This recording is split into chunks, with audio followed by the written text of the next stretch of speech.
guys, welcome back. Today we got this full glute focused workout to build that booty. So take a screenshot of the screen right now if you want to take this workout with you to the gym and give it a try for yourself. And now let's get into this workout. First up, you'll be starting with barbell RDLs for 4 sets of 8 to 10 reps, and you will want to aim to increase the weight each set. Now what I am doing here is actually exaggerating my knee bend a bit more as I get toward the bottom of the rep. And so what this is going to do is it's allowing me to push my glutes back further behind me, which is then going to allow me to get the most out of my hip hinge and in turn get my glutes as stretched as possible at the bottom of the movement where they are under the most amount of tension in the exercise. So you want to maintain a strong braced core, a neutral spine, and soft knees as you keep that bar close to your body and push your glutes back as far as possible behind you. So you really want to make sure you only go down as far as your hips can push back. If you continue to lower the weight past your hinge limit, you will now mostly just be working your lower back at this point because your glutes have already reached their full stretch. So you're really just lowering your torso further to the ground, which in turn is just putting more pressure on your lower back with the weight. And especially with movements like this, I know it can be very tempting, especially when you're getting more used to the movement where you're just solely focused on how far down you can go with that weight and really aiming to touch the ground, when that is not the goal at all here. This exercise is all about how far back you can push your hips behind you, and wherever that weight ends up, that weight ends up. For some, that may be right at knee level. For others, that may be all the way to the ground, and then everyone else in between. Everybody will vary depending on their own mobility. So don't focus on trying to get the weight to the ground. Just focus on your hip hinge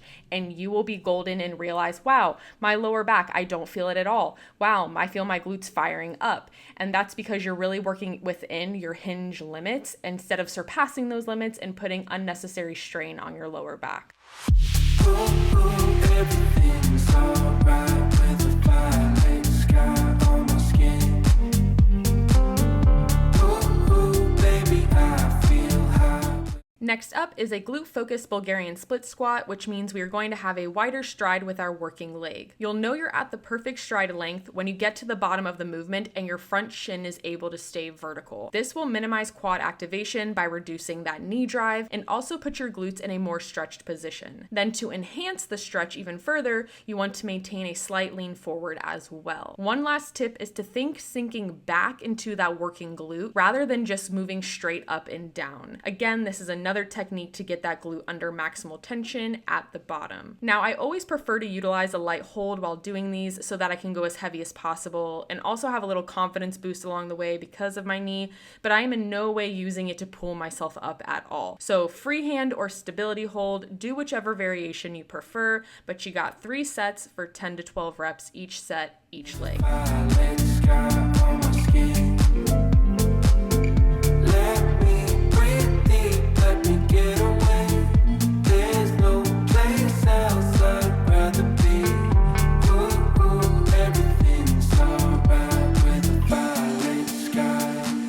A violet sky on my skin. God made the way. God made the way.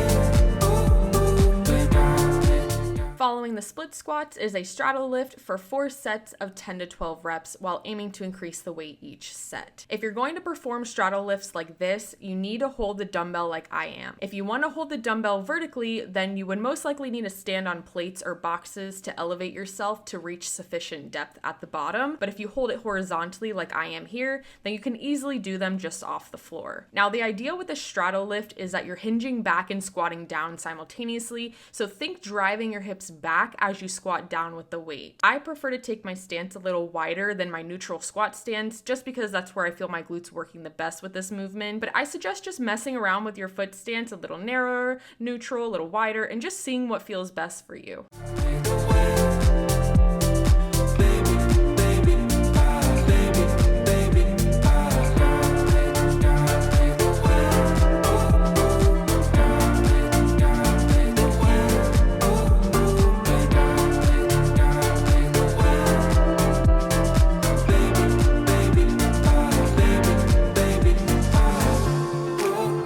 Everything's alright with a violet sky on my skin.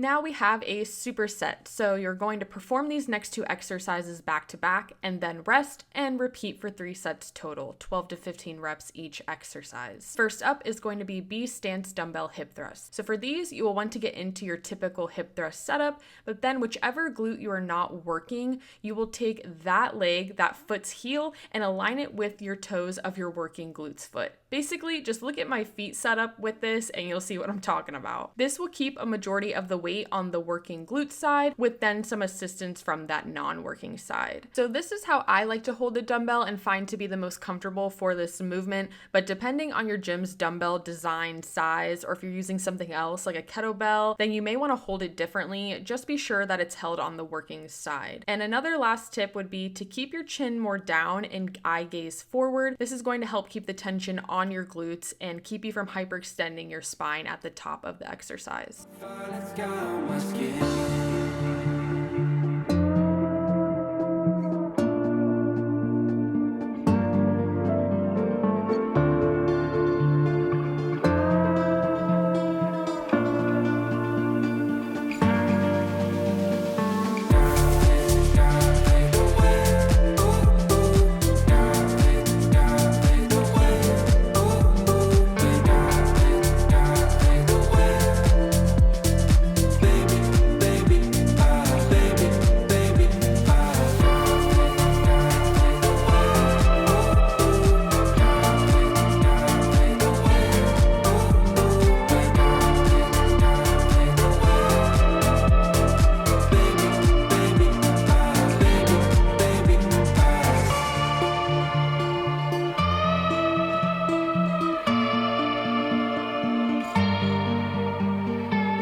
After the thrust, you will get into body weight reverse hypers for the same 12 to 15 reps. Now, although this is an awesome exercise that I love, I know some of you may not feel comfortable doing this exercise in your gym, and so you can replace these with rounded back extensions instead. But if you do these, just make sure that you only bring your legs up to where your glutes are fully squeezed at the top. Any higher, and then you will begin to hyperextend your lower back, which is what we don't want here. So you see, I'm just bringing my legs up high enough to where I can get a squeeze in my glutes at the top. Once I feel they're fully contracted, I bring them back down.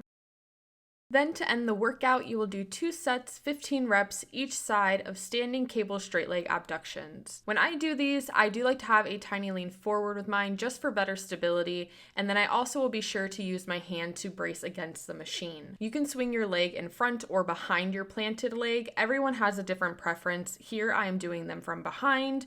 I will also slightly rotate my foot inward and lead with my heel as I kick out, pretty much similar to what you're doing in a side lying straight leg hip abduction. So if you've ever seen those on my channel, it's basically doing that, just standing on a cable machine. So once you finish both sets, you are done. Make sure if you try this workout, you let me know how it goes in the comments below or on my Instagram. If you're looking for more structured training, you can find my 12-week workout program in the description box below. Make sure to subscribe if you haven't already, and I will see you all in the next one. Bye guys!